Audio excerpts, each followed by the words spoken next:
and learn a sport that you can play for the rest of your life. To find a program near you, visit swingfit.com.au. G'day guys, it's Ryan Ruffles here. I know I'm a long way from home, playing on the Latin America tour and living in the US, but I keep up with all my Australian golf by listening to Inside the Ropes.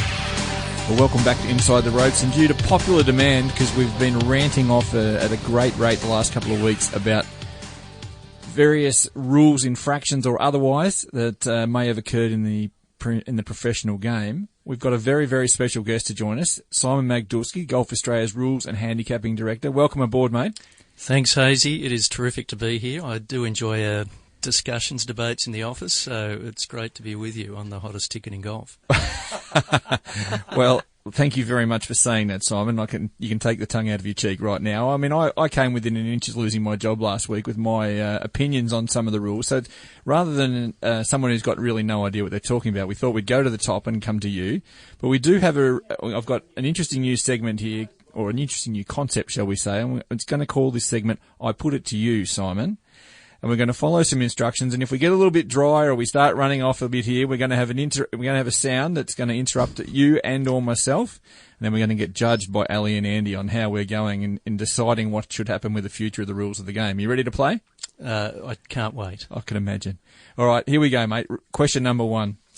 I put it to you, Simon, that the rules should not judge intent. Rather, they should focus on the actual action. And I'm definitely referring to both the anchoring and the positioning of ball problems that we've seen in the last couple of weeks.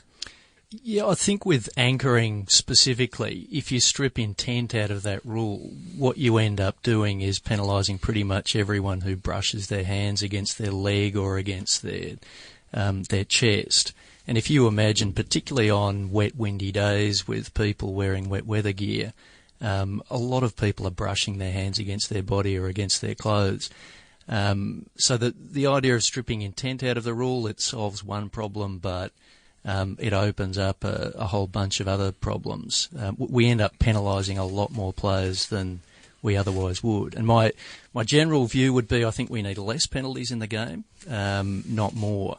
So I think intent in this rule is very helpful. Do you not think that we can see the difference between 60 km/h wind brushing a wind cheater against someone's hand than what Scott McCarron's doing?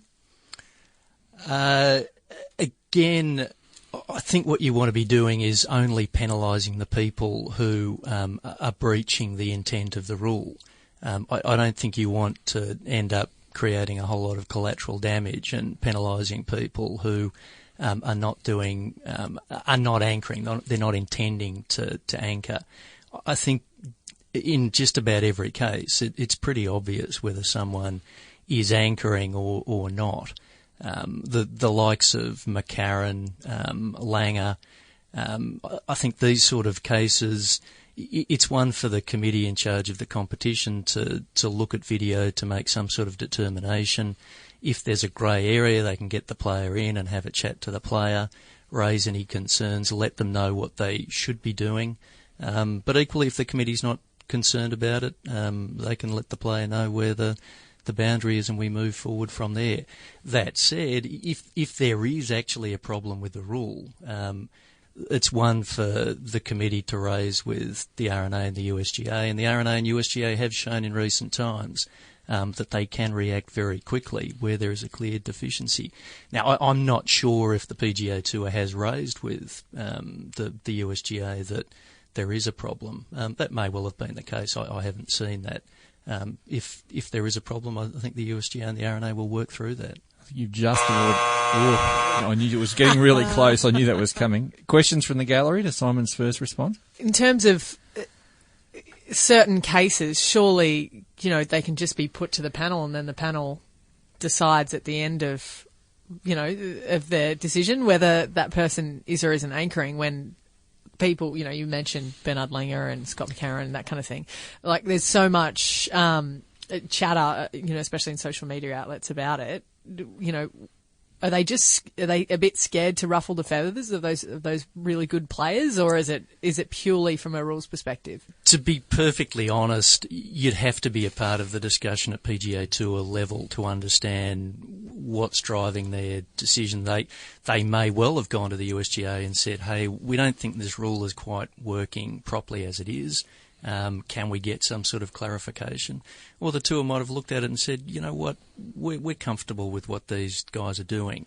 That they might have sat the guys down and said, look, if you go just this little bit further, there's going to be a problem, but we'll let you know if you're doing that. But up until that point, we're happy to keep going. You'd have to be a part of those internal discussions, and I'm not privy to that. Simon, if it walks like a duck and it quacks like a duck, chances are it's a duck. For those two players that Hayesy has mentioned, do you think they anchor?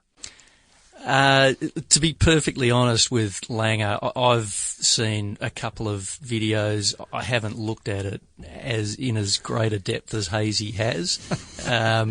If this does end up going to the USGA and the RNA for some sort of clarification, and there's a desire to further clarify the rule, then I'd get involved at that stage. But I haven't seen any correspondence along those lines. Hayesy, that sounds like one of those AFL coaches who, when asked about one of his players who might have whacked a bloke behind play, says, I haven't seen the vision yet, so I've got no comment to make. Look, I can say that I'm a big Arsenal supporter, and Arsene Wenger's classic line is, I'm sorry I didn't see that. So. Number 2, I put it to you, Simon, that the time has come for my hobby horse bifurcation between the amateur and professional games, once for ball technology and once for anchoring, which should be allowed in competitions played under handicap conditions. Firstly, anchoring. I think the view basically is that anchoring just isn't a golf shot. It's like the old croquet style of shot or playing a billiards style of shot. It's just not considered to be golf, whether it's at the elite professional level or whether it's at the club golf level. But won't your handicap sort that out at club level? You could make the same argument around the croquet style shot. It would give some people an advantage, and you could say, look, the handicap will equalise that out. But what the RNA and USGA are saying, and there was also an extensive period of public consultation around the anchoring rule. Where the RNA and USGA have landed with this is that they're saying this is just not a golf shot. As a result, we're trying to shift it out of the game. Okay. That said, there is also a position for some people who have got neurological or physiological issues, and I have seen some correspondence from these people who do want some sort of an exemption with anchoring, and I've got a lot of sympathy for that, and I think the game needs to accommodate that. And bifurcation on the ball distance? Again, the RNA and USGA have said that they are in the middle of a review on this, on equipment and balls. I'd like to see where that lands. Is bifurcation an option? That'll be one of the things I think they're looking at. Is there a better solution? Let's look at what all of the options end up coming out as and make a decision based on that. Hayesy, like you, I do have concerns about how far some of these guys are hitting the ball these days. And that's not purely around ball technology and club technology. The science around golfer swings and golf fitness is so far advanced to what it was even 20 years ago. You know, you look at the guys on tour now and the girls on tour, and it's a big difference to where we were 20 years ago. And all of that feeds into much greater distances. But the only thing is I can't get Camilo Villegas to go and eat 6-4 and 20s before a round, can I? No, that would be one way of addressing the problem. There are some golfers who'd still be very keen to do that. Oh, crew, anything? No, we're going to leave that one alone. Okay, number 3, Simon. I put it to you that, as our co-host last week, Joe Charlton, suggested, we should have uniformity in penalties so they're more easily understood by all, players and spectators alike. That is, a one-shot or a two-shot penalty, but not both. Yeah, currently in stroke play there are 3 levels of penalty: the one-stroke penalty, two-stroke penalty and DQ. If someone accidentally moves their ball on a fairway and then they replace the ball, do I want to give them a two-stroke penalty for that? No, I don't. If a player chop something down that is going to help their backswing, is that only worth a one-stroke penalty? I think it's probably worth 2 because they're getting a clear advantage for it. So is there a place in the game for different scales of penalty? I think there probably is. What the game does need to do, though, I think, is to strip out as many of the unnecessary differences as possible And this rules modernisation process that the RNA and USGA are working through at the moment, that's one of its objectives there. Now, Hayesy, our boss, who we have a huge amount of respect know and for, love. we absolutely. He what he would like to see happen is strip out a lot of the differences between match play rules and stroke play rules. I think that would be helpful in a lot of cases. Do we need a lot of loss of hole penalties? Perhaps we could start moving to two-stroke penalties in match play to make it a bit simpler. But also some of the penalties in match play are that your opponent has the option to require the other player to play the shot again. Now, is that sort of added layer of complexity required? Well, maybe that's something that could be looked at as well.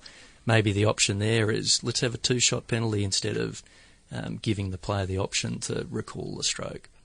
Now, knowing how much you know the rules, Simon, I'm going to ask a question now.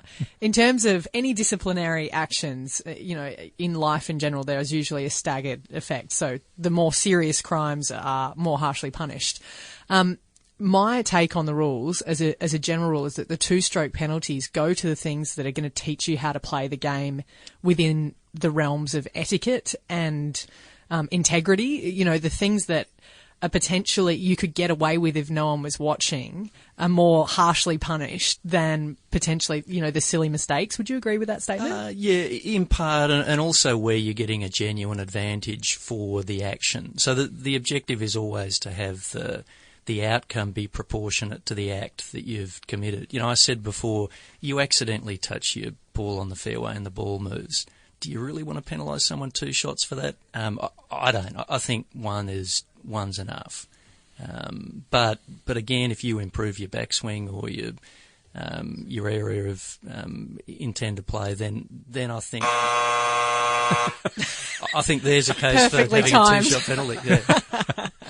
Simon, I put it to you that additional penalties for signing incorrect cards when any external factor is subsequently applied after a round, e.g. Lexi Thompson, what happened at the A&A Inspiration, is tough to understand and swallow from a spectator's viewpoint.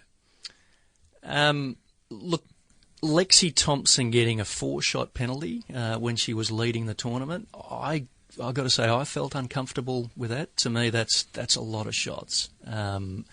I don't think that the outcome was proportionate to the act. The public view on that, I do have a lot of sympathy for the public view. Now, the flip side of it is, and the reason why there is this added penalty, is that if you don't have the added penalty, you're actually incentivising the player not to know the rules. They can say, well, I did this and I didn't include the penalty because I didn't know there was a penalty. Now, that's not to say that the player does know that there's a penalty and they're just trying to run a line. But a lot of players aren't necessarily great on the rules. If you give this added...